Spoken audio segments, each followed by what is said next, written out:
the Voynich Manuscript, the 17 missing folios.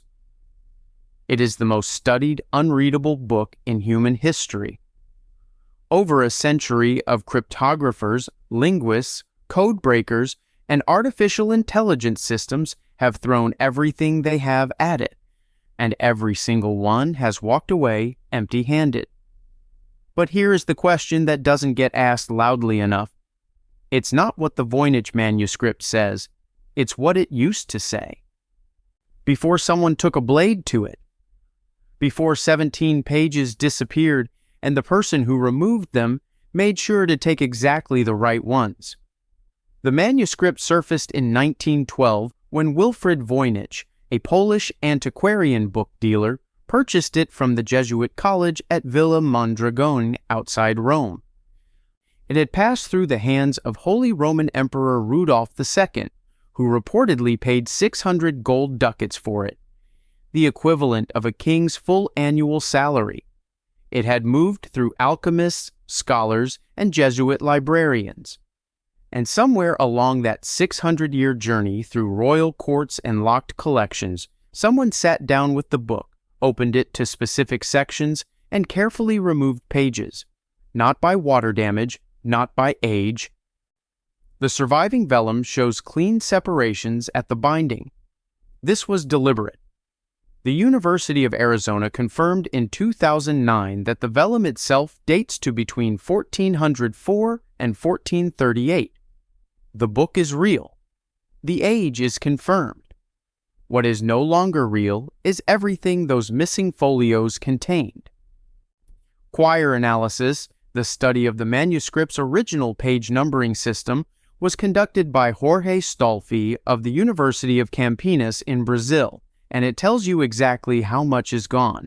At least 17 folios across multiple sections, and crucially, they weren't taken randomly. The removals cluster around 2 of the 6 thematic sections, the astronomical and the biological, the 2 most scientifically sensitive parts of the entire manuscript. What survives is extraordinary enough. 240 pages of flowing text in an unknown script, accompanied by illustrations that belong to no known tradition. Herbal drawings of plants that match nothing in any botanical catalog.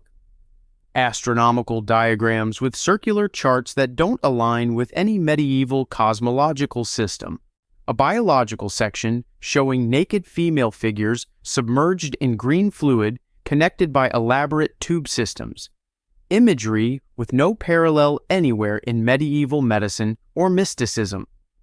The recipes section, which scholars believe may have contained instructions for something, is broken mid-sequence where the missing pages would have continued it. Stephen Bax of the University of Bedfordshire published a study in 2014 tentatively identifying 14 words by phonetic comparison. Star names, plant names, fragments of meaning floating in an otherwise impenetrable text. Marcello Montemuro and Damian Zanet demonstrated in PLOS 1 in 2013 that the manuscript's word distribution follows Zipf's law, the precise statistical fingerprint of a real language with genuine semantic structure. This is not gibberish. Whatever it says, it means something, and the sections most likely to explain what it means are gone. The standard explanation is that Rudolph II's court was full of con artists. John Dee and Edward Kelly passed through Prague in the 1580s selling occult knowledge to a credulous emperor. The manuscript in this view is an elaborate hoax, sophisticated enough to fool a king, but fundamentally empty. The missing pages were probably removed over centuries by bored owners who wanted souvenir vellum. The Zipf's law result is a product of the forger's statistical sophistication, not genuine meaning. But hoaxers don't build statistically valid linguistic structures that survive computational analysis 500 years after the fact. And if your goal was to impress Rudolph II and collect 600 gold ducats, you don't remove the most impressive pages. You leave in everything that makes the sale. Someone took those 17 folios because they could be read, because they unlocked the rest. They left the mystery behind and took the answer with them, the cipher key, the index. The section that would have told you what the green fluid was, what the star charts mapped to, and why a manuscript so dangerous passed through so many powerful hands before someone finally decided to make it permanently incomplete. Where those pages are now, we don't know. What they said we may never recover. The Voynich Manuscript sits in Yale's Binek Library today, shelf mark MS408, open to researchers, thoroughly cataloged, and missing exactly the pieces that would explain everything else. From a book with pages cut out, we travel east, to the Judean desert, where a different kind of archive was sealed not by a blade, but by 2,000 years of sand and silence, and where the most expensive document ever written on metal described 64 locations of buried treasure that the world has never been permitted to find. The Copper Scroll, the 64 unexcavated sites. Every other Dead Sea Scroll was made of leather or papyrus. This one was different. Whoever created it hammered their words into sheets of pure copper, rolled them tight, and sealed them in a desert cave where they sat untouched for nearly 2,000 years. The choice of material alone tells you something. You don't write on copper unless you intend the message to last forever. And when archaeologists finally read what it said, they understood why. It is a treasure map. Jordanian archaeologist Mohammed Ahmed El-Hamed found it in Cave 3 at Qumran in March of 1952, during the broader excavations that had already yielded the Dead Sea Scrolls. The scroll was so corroded and brittle that it could not be unrolled. It was sent to Manchester College of Technology, where a team used a jeweler's saw to cut it into 23 strips between 1955 and 1956. J.T. Millick published the first full translation in 1962. And the moment the translation circulated in scholarly circles, the controversy has never stopped. The Copper Scroll, designated 3Q15, lists 64 locations across the Judean landscape. Caves, cisterns, burial mounds, ruined structures. At each location, it specifies what is buried there and how much. The total inventory, taken at face value, amounts to approximately 26 tons of gold and 65 tons of silver, along with ritual vessels and, most intriguingly, additional scrolls. The directions are not vague. They read like a surveyor's notes. 9 cubits from the eastern edge, under the black stone at the mouth of the cave. In the plastered cistern beneath the stairs facing north. This is not poetry, this is field work. The scroll is 99% pure copper, an extraordinarily expensive material for a document. That investment means the content was considered permanent and critically important by the people who made it.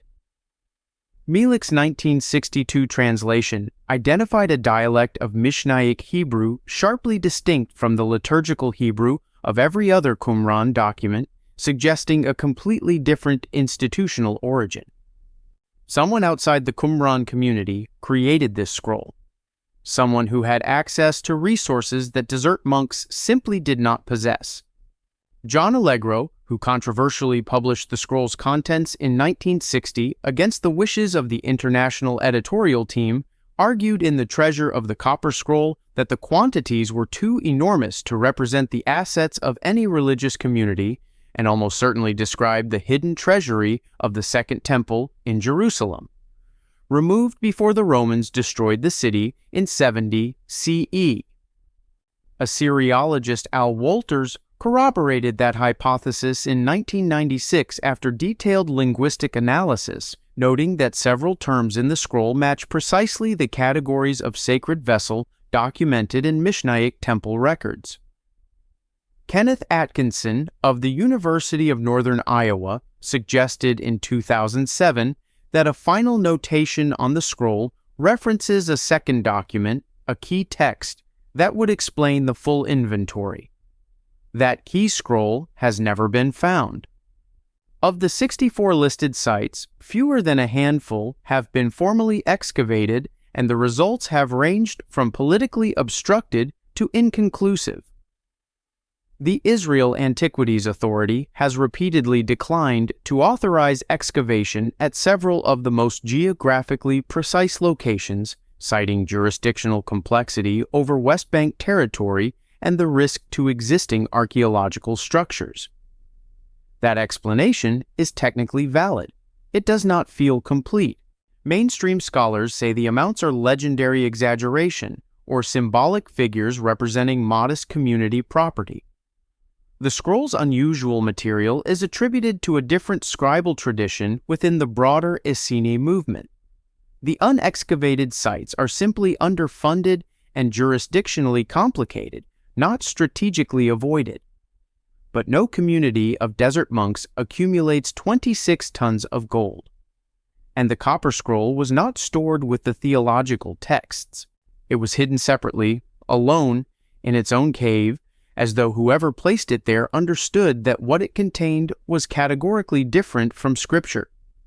You don't separate a document that dramatically unless the separation itself carries meaning. What the scroll describes, if taken seriously, is the emergency evacuation of the most significant physical treasury in the ancient Jewish world. Temple priests, watching Roman legions assemble outside Jerusalem in 66 CE, had years to plan. They didn't hide an inventory on copper and bury it in the desert as a spiritual gesture. They were preserving the material inheritance of a civilization with enough precision that someone someday could find it again. That day has not come. Most of the 64 sites remain untouched.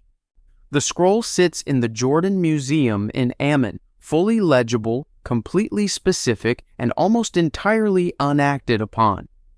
From a metal document describing buried treasure in the desert, we move north into what was once the most powerful empire on Earth, to a library that still exists, mostly unread, in the basement of the British Museum, holding 30,000 tablets of ancient knowledge that the world has not yet bothered to finish translating. The Library of Ashurbanipal, the untranslated tablets. The greatest library of the ancient world was not in Alexandria. It was in Nineveh, built by an Assyrian king so obsessed with knowledge that he sent agents across the entire known world with a single instruction: find every text that exists and copy it. King Ashurbanipal, who ruled from approximately 668 to 627 BCE, assembled a collection of roughly 30,000 cuneiform tablets covering medicine, astronomy, mathematics, mythology, ritual, and what his own catalog described as the secret knowledge of the great gods. He was so serious about this project that he inscribed his own name on the tablets, declaring that he had personally reviewed them. Most of those tablets are in London. Most of them have never been fully translated. British archaeologist Austen Henry Layard excavated Ashurbanipal's North Palace at Nineveh between 1849 and 1851, and his assistant Hormuzd Rassam continued the work through 1854. The tablets were shipped to the British Museum in bulk, where they joined a collection that now numbers approximately 130,000 cuneiform fragments across all holdings, according to curator Irving Finkel, who has publicly stated that translation work is expected to continue for generations. Finkel's figure is not an exaggeration. It is an institutional admission. The stakes of that backlog became undeniable in 1872, when George Smith identified a tablet that had been sitting in the collection for over 20 years. He called it the Flood Tablet, the 11th tablet of the Epic of Gilgamesh, and it described a global deluge, a single survivor warned by a god to build a boat, and the sending out of birds to find dry land. It predated the book of Genesis by centuries. It caused an international sensation. The tablet had been physically present in a public institution for 2 decades before anyone read it closely enough to understand what it said. That was 150 years ago.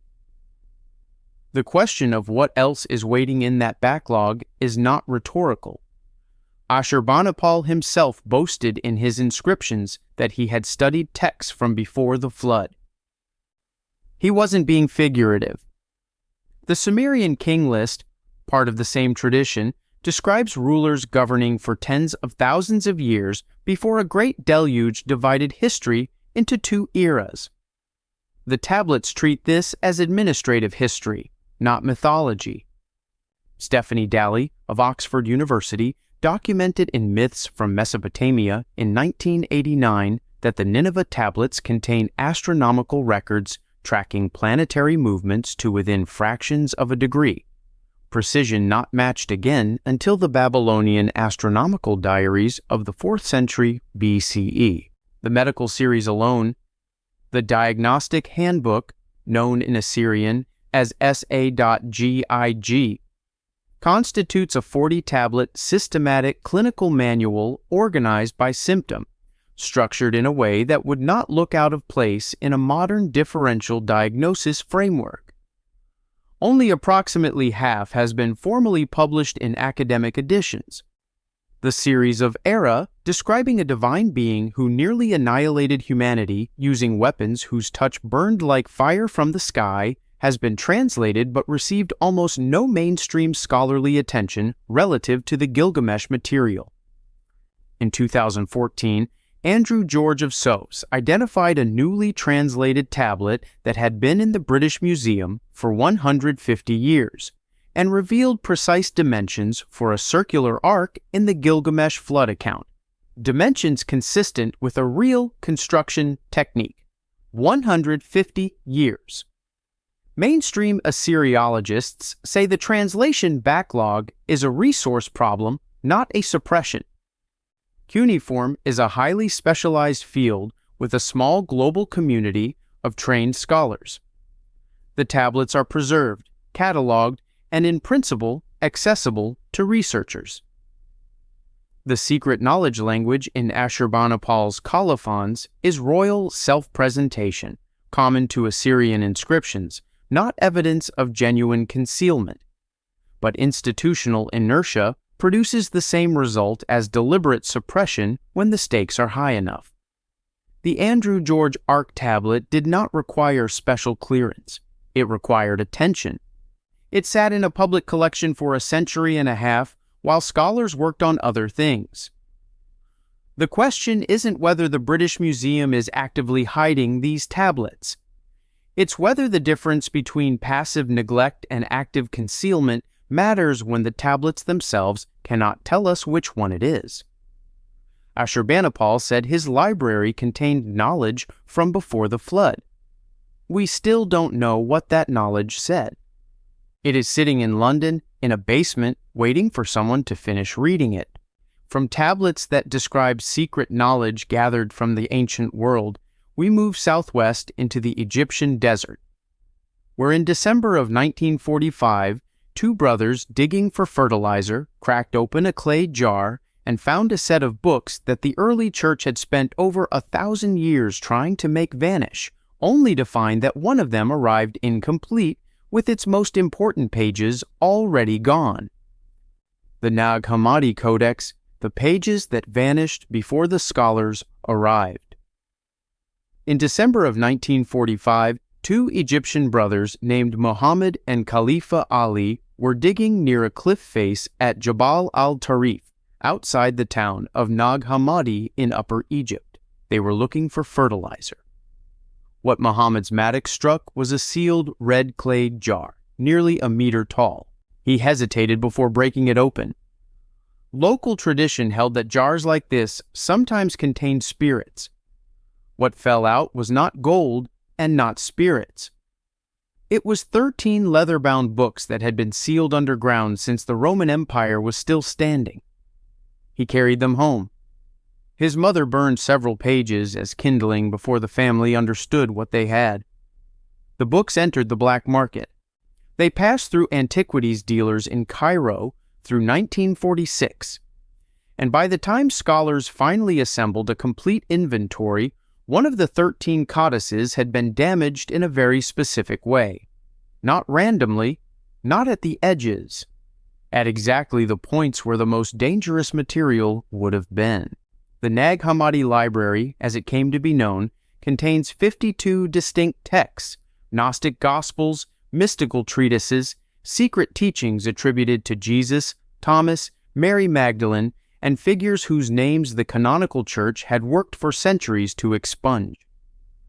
Among them is the Gospel of Thomas, 114 sayings of Jesus with no narrative, no crucifixion, no resurrection, just teachings, many of which have no parallel in the 4 canonical Gospels.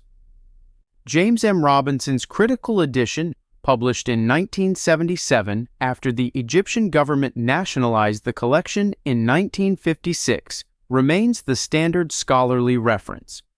It is also where the gaps in Codex 13 became formally visible. Codex 13 contains a single text, the trimorphic protenoia. It is a revelation delivered by a divine feminine voice identifying herself as the primordial thought that preceded all of creation. She descends into the material world 3 times, as Father, as Mother, as Son, in a theological structure that mirrors the Johannine prologue so closely that scholars John D. Turner of the University of Nebraska and Yvonne Janssens of the University of Louvain both argued in separate studies in 1978 and 1990 respectively that either this text influenced the Gospel of John or both drew from a common source older than either.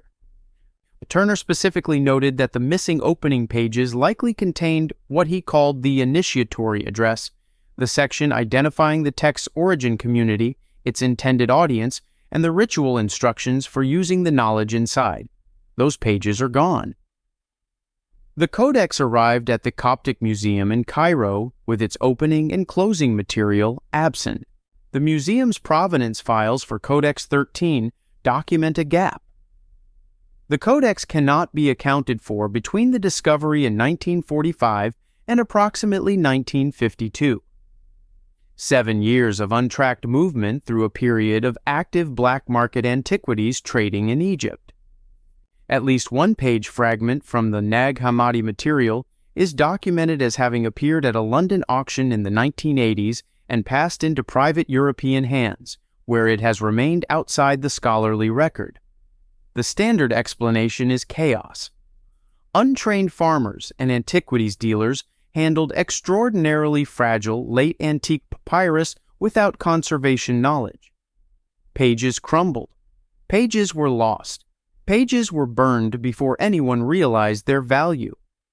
The damage to Codex 13 is the product of that chaos, not of targeted removal. But water damage and rough handling destroy pages from the outside in. They attack corners, edges, the most exposed surfaces. The losses in Codex 13 follow a different pattern. They remove the beginning and the end, the frame that gives the content its meaning and its instructions. If you wanted to possess the trimorphic protenoia without allowing anyone to understand what tradition it came from, what community had preserved it, and what the initiate was supposed to do with it, those are precisely the pages you would take. The trimorphic protenoia presents a cosmic feminine intelligence as the origin of all creation and the source of all divine revelation. In 325 CE, the Council of Nicaea had begun constructing the doctrinal architecture of Orthodox Christianity. The existence of a text this old, this coherent, and this theologically incompatible with that architecture, complete with its community of origin and its ritual instructions, would have been more than a curiosity. It would have been a roadmap to everything the Council was in the process of erasing. Someone may have known that. In 1946, in a Cairo backroom, when no one was watching, from texts about a sealed divine secret, we travel further south along the African continent, to the one place on earth where a physical sacred object is officially claimed to exist, officially guarded by a single human being who is never allowed to leave, and from which no outside authority has ever been permitted to see inside in over 1,600 years. The Ark of the Covenant, the sealed chapel at Axum. There is a small stone chapel in the northern Ethiopian city of Axum. It has one door. One person lives inside it. He is not permitted to leave. No visitor is allowed to enter. No camera has ever crossed the threshold. The Ethiopian Orthodox Tewahedo Church officially states that this man guards the original Ark of the Covenant. The gold-covered acacia chest, described in Exodus as the physical dwelling place of God, housing the stone tablets of the Ten Commandments. The Church has maintained this claim for at least 1,600 years. And in all that time, not one external authority, no archaeologist, no government official, no journalist, no diplomat has been permitted inside to determine whether they are right. The documentation of the claim itself is ancient.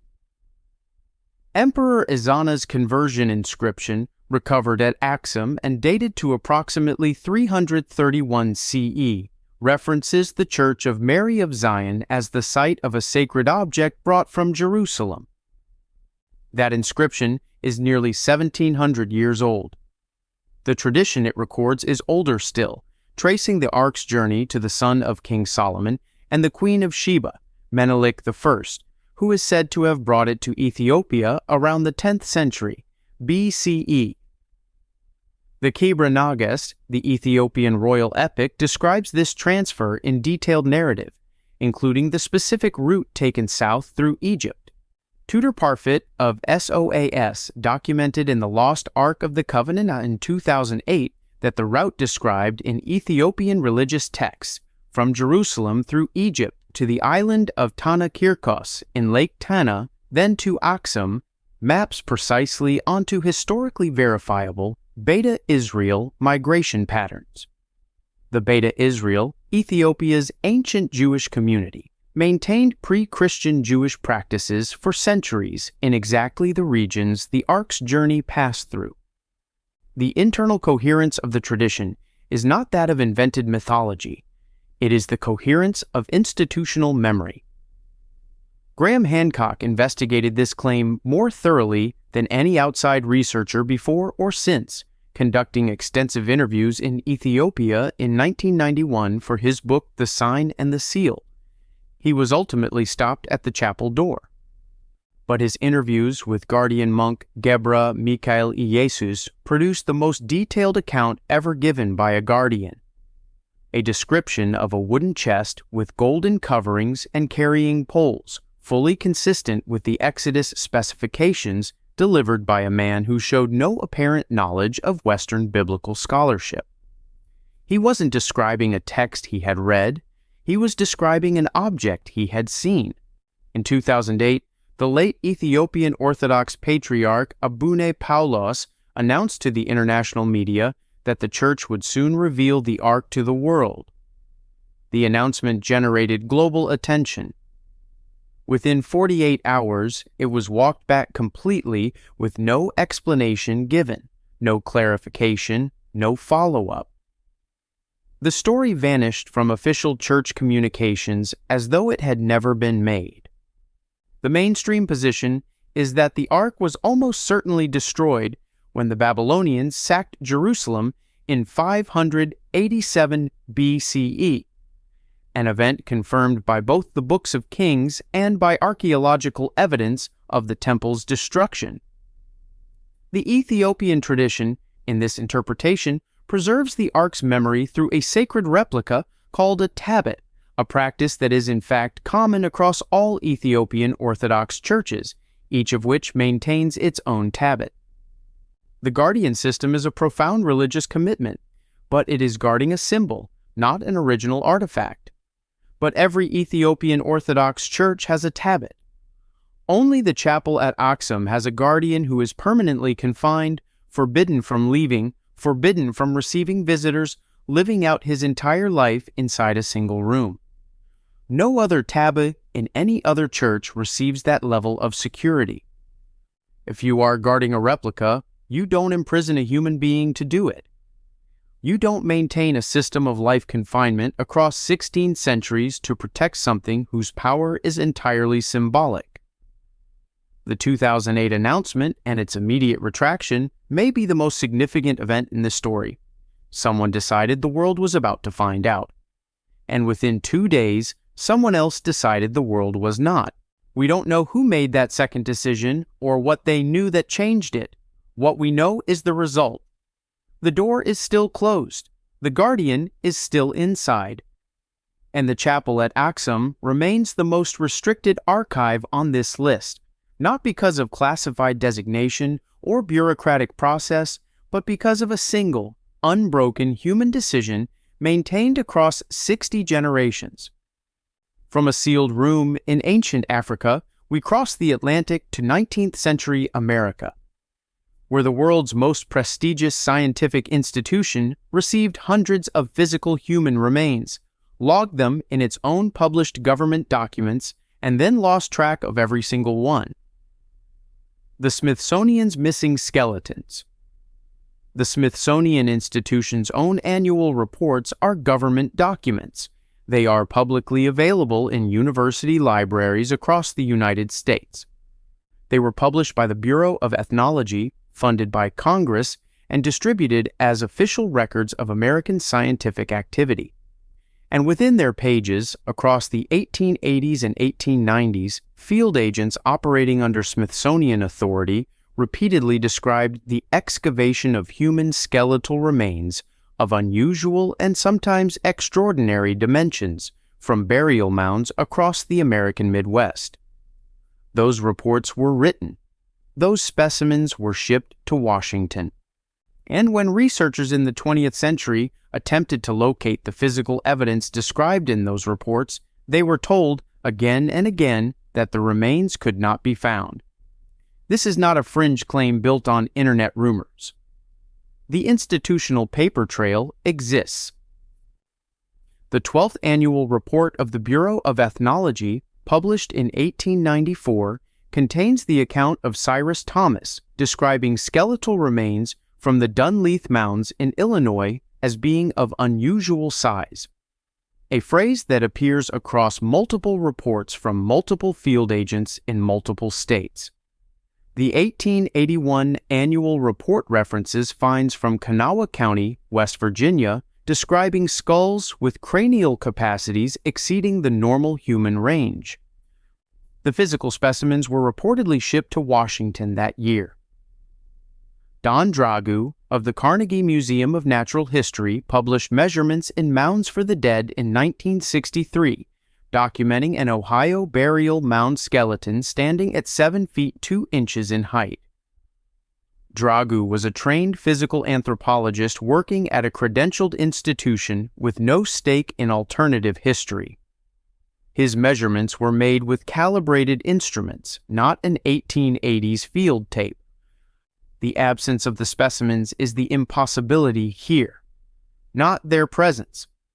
If the field descriptions were exaggerated, the Smithsonian should be able to produce the specimens and demonstrate the exaggeration. The institution's standard response, that specimens may have been deaccessioned during early 20th century reorganizations, that early cataloging was inconsistent, that large collections were misplaced during multiple institutional moves, is technically possible. It is also exactly the explanation you would produce if you needed one. Vine Deloria Jr., the Lakota scholar and author of Red Earth, White Lies, published in 1997, documented that oral traditions across multiple unconnected North American nations, Chippewa, Sioux, Comanche among them, consistently describe a race of giant beings that preceded or coexisted with early indigenous populations. These traditions developed independently, in unrelated languages, across vast geographic distances. There was no cultural incentive to coordinate a fabrication. In 2014, a legal action was filed against the Smithsonian alleging deliberate destruction of evidence. The institution's response reportedly acknowledged that specimens may have been deaccessioned during reorganizations, though it disputed the characterization of deliberate suppression. The outcome of that process did not resolve the central question: where are the bones that the Smithsonian's own publications say it received? The mainstream explanation is measurement error compounded by institutional chaos. 19th century field reporters were not trained in physical anthropology.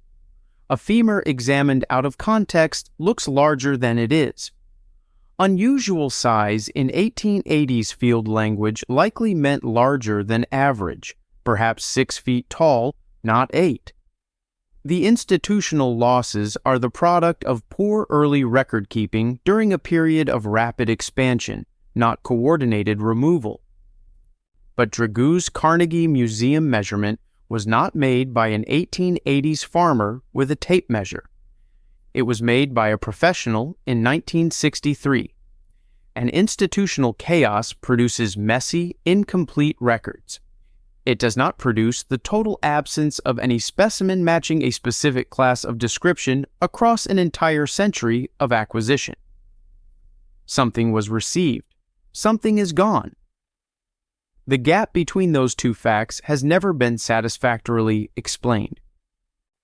The Adena and Hopewell cultures that built these mounds constructed earthworks of a scale and geometric precision that still puzzles researchers today. The Newark earthworks in Ohio cover 4 square miles. The Serpent Mound in Adams County stretches over 400 meters. These were not small communities operating without planning or knowledge. Whatever those mounds contained, whoever built them, whoever was buried inside them. The physical evidence that arrived in Washington and then disappeared was at minimum inconvenient to a historical narrative that had already been written. From missing bones in Washington's archives, we crossed the Atlantic to Rome, where a single document spent 700 years in the most restricted archive on Earth, and when it finally emerged, it proved that the Church had privately absolved the men it was publicly burning alive.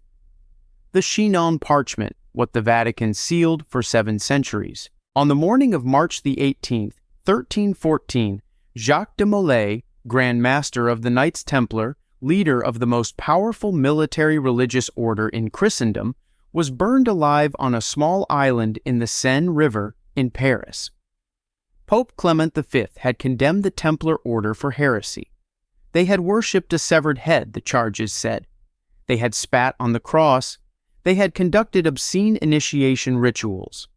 The Church had spoken. The fires were lit. What the Pope privately knew, and what a single document would prove 700 years later, was that he had already absolved them. He had cleared them of every charge, in secret, 6 years before the burning, and then he burned them anyway. In 2001, Vatican archivist Barbara Frale was searching the archive's holdings when she found a document filed under the wrong reference number, placed beneath a category designation referring to an entirely different proceeding. It was the Chinon parchment, 8 sheets of vellum containing the verbatim transcript of a secret papal investigation conducted in August of 1308. Pope Clement V's personal representatives had traveled to the Templar leader's place of imprisonment at Chinon in France and conducted a formal ecclesiastical examination. The findings were conclusive. The Templars' confessions revealed certain ritual irregularities in their initiation ceremonies, a ceremonial denial of Christ, a procedural kissing that the accused themselves described as distasteful and meaningless. But the charges of heresy, of idol worship, of sodomy, the charges that justified the executions, were not sustained. Clement's representatives issued formal absolution. They restored the Templars, in the parchment's canonical language, to communion with the Church and to their good fame. That document was then filed away. Frale published her findings in the journal Archivum Historiae Pontificii in 2003. The paleographic analysis confirmed authenticity. The seal verification was unambiguous. The document was real, and it had been inside the Vatican archive, correctly sealed if incorrectly cataloged, for 693 years. The political context does not require significant imagination to reconstruct. King Philip IV of France had ordered the mass arrest of every Templar in France on October the 13th, 1307, a date that may be the origin of Friday the 13th as an omen of catastrophe. At the time of those arrests, the French crown owed the Templar banking network an amount historians have estimated at the equivalent of France's entire annual revenue. The Templars had spent nearly 2 centuries on the Temple Mount in Jerusalem from 1119 to 1187. They had excavated extensively beneath the site. They had developed the most sophisticated financial network in medieval Europe, including what are recognizably the first bank transfers, the lettres de change, allowing pilgrims to deposit money in one country and withdraw it in another without carrying gold across bandit-filled roads. Their suppression transferred that financial infrastructure and whatever knowledge they had accumulated to the Knights Hospitaller and ultimately to the French crown. Mainstream historians largely accept the Chinon parchment as genuine and acknowledge that the Templar suppression was politically rather than theologically motivated. This is not considered suppressed knowledge in academic circles. Clement's position is interpreted as a medieval pope caught between spiritual authority and overwhelming temporal pressure, a man who chose institutional survival over principle, not a unique villain. The misfiling is attributed to administrative error, but the document was not found in an unsorted pile. It was placed under a specific wrong reference number, in a system as regimented as any archive on Earth, in an institution that has been managing classified material for 2,000 years. In that context, a misfiled document of this magnitude is either the most consequential clerical error in European history, or it is exactly where someone put it. The Vatican archive holds 53 miles of shelving. The Chinon parchment is the document we know about because Barbara Frail was looking for something else and found it by accident. The question that follows from that is not comfortable. It is simply, what else is correctly filed?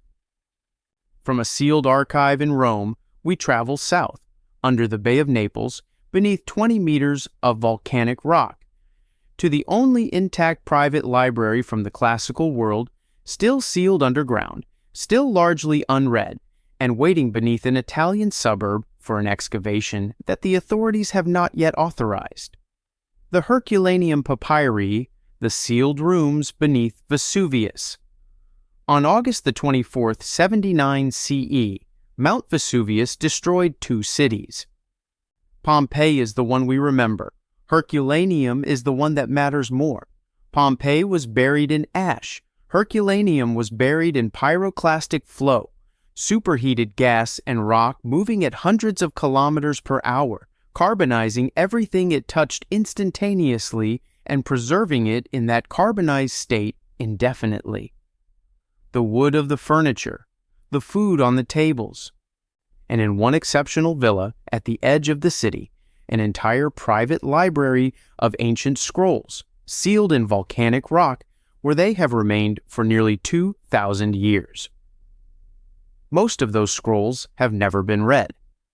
And beneath the excavated rooms, ground-penetrating radar has confirmed additional sealed chambers that have never been opened.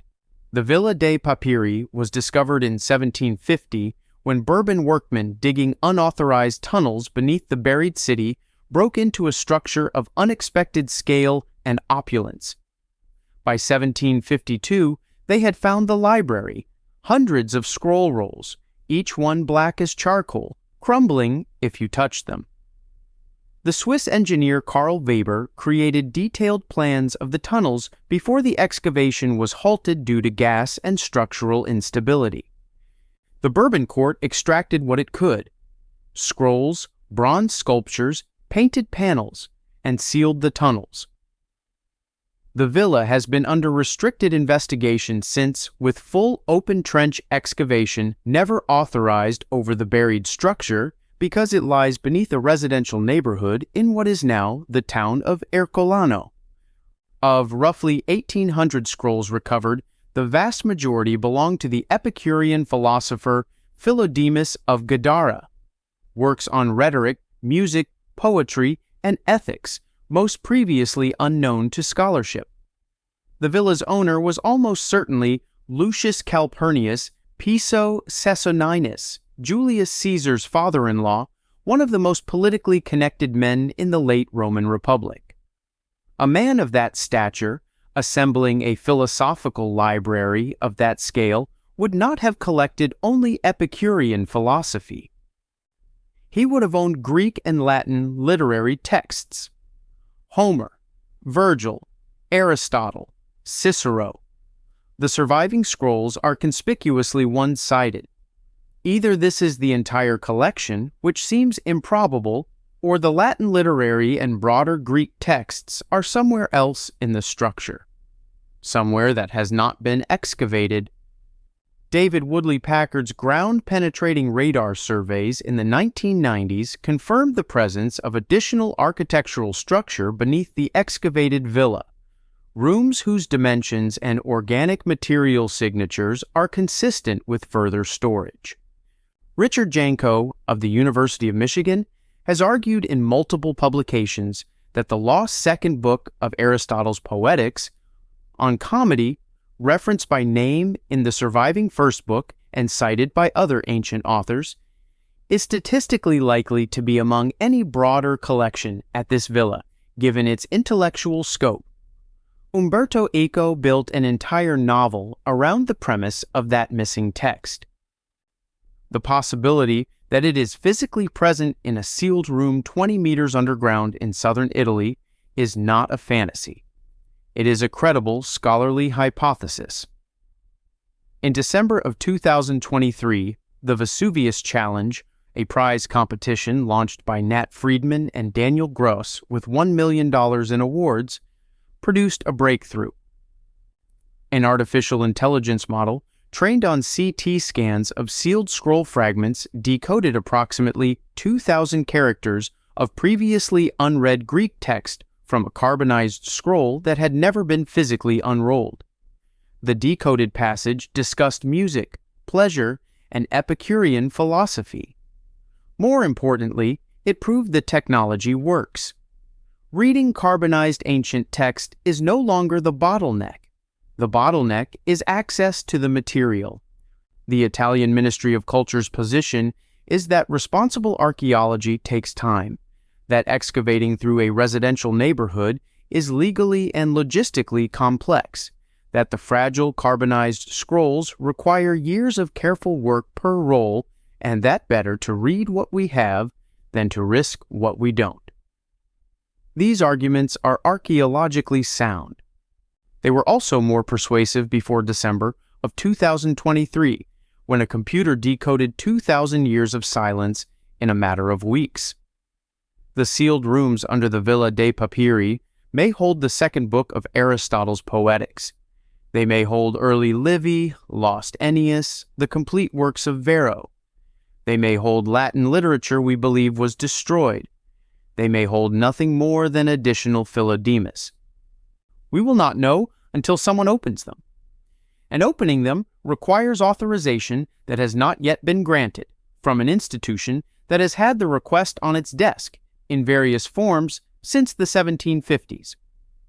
From ancient texts buried by geology, we travel northeast across the Mediterranean and deep into what was once Soviet territory, to a classified Cold War program that didn't just study ancient knowledge, but attempted to systematically weaponize it. The Soviet Psychotronics Archive, the Controlled Chaos Files. After the Soviet Union collapsed in 1991, the KGB archive opened, partially, briefly. Researchers from Russia, Europe, and the United States were granted access to materials that had been classified for decades, and what some of them found in those files was not what anyone expected. Mixed in among the surveillance records and the foreign intelligence assessments were the files of programs so far outside the normal vocabulary of Cold War espionage that even seasoned intelligence historians paused. The Soviet Union had spent decades and tens of millions of rubles conducting classified research into human consciousness as a military instrument, remote viewing, psychokinesis, altered states of perception. That part is confirmed. What is less well understood because the FSB resealed the most sensitive files in 1995 is what those programs found when they cross-referenced their results with ancient Mesopotamian astronomical records, and why the resealing happened 1 year after a parliamentary researcher went public with what he had seen. The existence of Soviet psychotronics programs is not disputed by mainstream intelligence historians. The United States Defense Intelligence Agency confirmed in its 1975 report, declassified and now available at the National Security Archive, that the Soviet Union was spending an estimated 60 million rubles annually on psychotronics research by the mid-1970s with explicitly military applications. The American parallel, the CIA's Stargate program, running from 1978 to 1995, was declassified in 1995 and included internal assessments noting that Soviet programs had achieved results that American researchers could not replicate and could not explain. One assessment described the performance differential between Soviet and American subjects as appearing to be environmentally conditioned, dependent on something about the physical or geometric conditions of the experimental setting.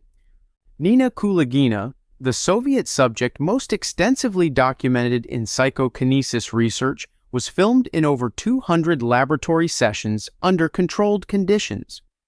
When her files were partially released in 1991, transcripts of the experimental protocols referenced staging conditions described as geometric enhancement environments.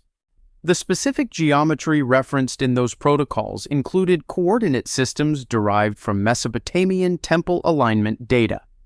The same astronomical systems encoded in the MUL.APIN series, the Sumerian star catalog contained in Ashurbanipal's library in the British Museum, which maps star risings and settings to specific terrestrial positions in the Mesopotamian plain. Lev Regelson, a post-Soviet researcher, submitted documentation to a 1994 Russian Parliamentary Commission on KGB activities describing a sub-program that correlated ancient architectural resonance data with human neurological response measurements. He described results that the program considered significant enough to continue funding for over a decade. The terminology he used, resonance data, neurological response, ancient architectural coordinates, is precisely consistent with the acoustic archaeology research being conducted openly in the West at the same time. Rupert Till and Bruno Fazenda at the University of Huddersfield published peer-reviewed findings in 2011 demonstrating that Stonehenge's original stone configuration produced acoustic standing waves with measurable effects on human perception. The Soviet program apparently had been asking the same question in a classified context 20 years earlier. In 1995, 1 year after Regelson's parliamentary submission, the FSB applied a specific re-restriction directive to materials concerning what it called non-standard information acquisition methodologies. The timing suggests the parliamentary disclosure triggered the resealing. The documents that were briefly accessible became inaccessible again. What researchers had been allowed to see was no longer available.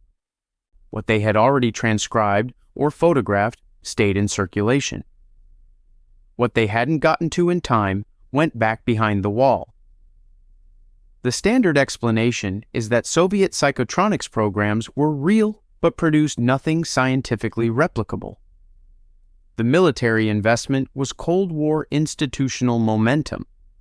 The fear of a psychic gap with the Americans driving expenditure on programs that never delivered. The ancient site connection in the files reflects Soviet interest in global cultural heritage as a potential resource, not evidence of functional ancient technology. The resealing was routine security housekeeping. But you don't reseal files on programs that produce nothing. You don't apply a specific directive with specific terminology to restrict specific categories of material if those categories contain only failures. The FSB's 1995 action was targeted and deliberate. It happened in direct temporal sequence with a public disclosure. And whatever the controlled chaos files described about the relationship between ancient Mesopotamian geometry and measurable human cognitive response, those files are now back in the dark, in Moscow, in a building that does not give tours. The MUL.APIN tablets are still in the British Museum.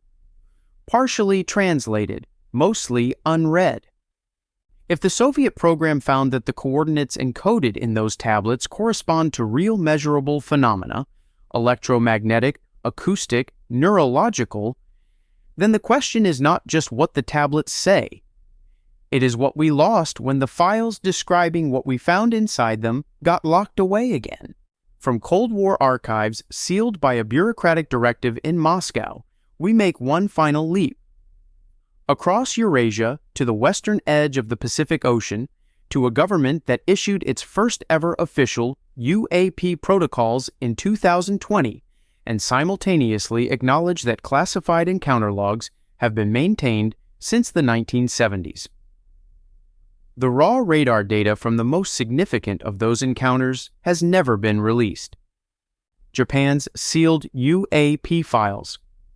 The Hokkaido incident. In April of 2020, Japan's Ministry of Defense did something it had never done before. It issued Defense Ministry Notification Number 47, Official Guidelines for Japan Air Self-Defense Force Pilots on how to respond to encounters with unidentified aerial phenomena. It was the first such directive in Japanese defense history. Accompanying the announcement was an acknowledgement that Japan had been maintaining classified encounter logs since the 1970s. The encounter files remain sealed. The radar data from the most specific incident those files describe, an event over Hokkaido in the autumn of 1975, involving an object performing maneuvers that no known aircraft, then or now, is physically capable of executing, has never been publicly released. The 2020 directive did not emerge in a vacuum. It followed the United States Navy's declassification in April of that same year of 3 infrared footage recordings, the FLIR-1, Gimbal, and Go Fast videos, showing objects performing maneuvers that Navy pilots described as defying known aerodynamic principles. But Japan's announcement was notable in a specific way. It was not a response to a leak or a Freedom of Information request. It was proactive. The Ministry of Defense chose to establish protocols and simultaneously confirm the existence of historical encounter data without any external pressure forcing the disclosure. That choice suggests institutional decision-making at a level above routine aviation safety management. The Hokkaido incident is the most specifically documented pre-directive encounter referenced in Japanese defense research circles. Self-Defense Force radar stations in northern Hokkaido tracked an object demonstrating velocity changes from near stationary to what analysts described as hypersonic within under 2 seconds, with no sonic boom and no thermal signature consistent with any known propulsion system. Scrambled intercept aircraft reported no visual identification. The raw radar records from that night, the primary instrument data, recorded on the FPS-20 long-range air surveillance systems and FPS-6 height-finding radars then operational at Chaitos Air Base, would establish definitively whether those performance characteristics are real or the product of sensor anomaly. Those records have not been declassified, The United States Office of the Director of National Intelligence's 2021 preliminary assessment on UAPs noted that 18 incidents involved objects demonstrating unusual movement patterns, including what the report described as instantaneous acceleration, precisely the class of maneuver described in the Hokkaido source testimony. The American congressional testimony of retired intelligence official David Grush in July of 2023 stated that foreign governments, specifically including close American treaty allies, had shared non-public UAP materials with U.S. agencies under intelligence sharing agreements. Japan is among the United States' most integrated Pacific intelligence partners. The inference is not difficult to draw. Former JASDF Air Defense Commander Mamoru Sato stated publicly in 2020 that Japan takes the phenomenon seriously and that encounter data from multiple decades of air defense operations exists within the defense establishment. He did not specify the classification level of specific files or their contents. Japan's 2022 Defense White Paper allocated dedicated budget lines for UAP research and enhanced sensor systems for the first time. A policy escalation that makes institutional sense only if the encounter data accumulated over 50 years justifies the investment. You don't build new sensor infrastructure to study something your own classified files show produced nothing. The standard explanation is that the 2020 directive represents responsible aviation safety policy consistent with the global trend of governments acknowledging UAP as a legitimate concern without committing to extraordinary interpretations. The Hokkaido radar data, in this view, likely shows sensor anomalies, atmospheric ducting, radar ducting, electronic interference that produce returns consistent with unusual performance. Classification protects sensor capability specifications, not evidence of extraordinary phenomena.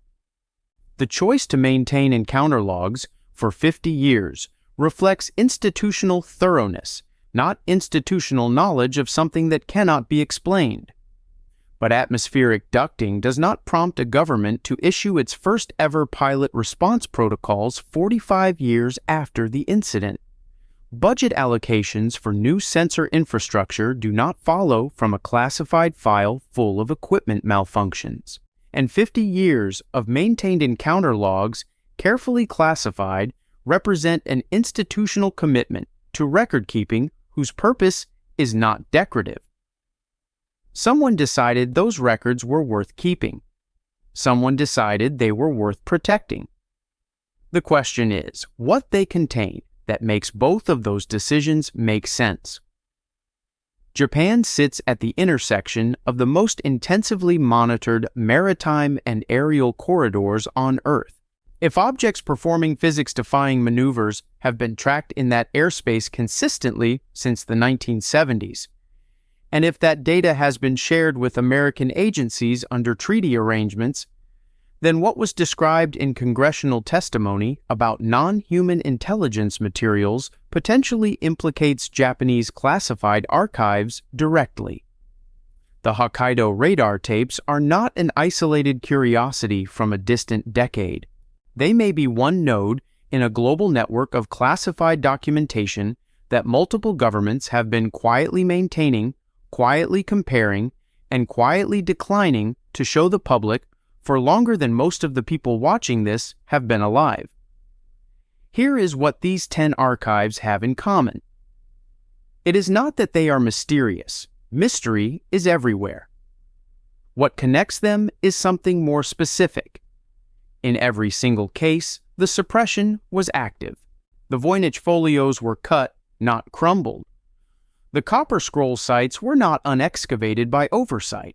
They were not authorized for excavation. The Vatican held the Chinon parchment for 693 years in a misfiled folder. The Smithsonian's own published reports describe specimens that its own institution cannot produce.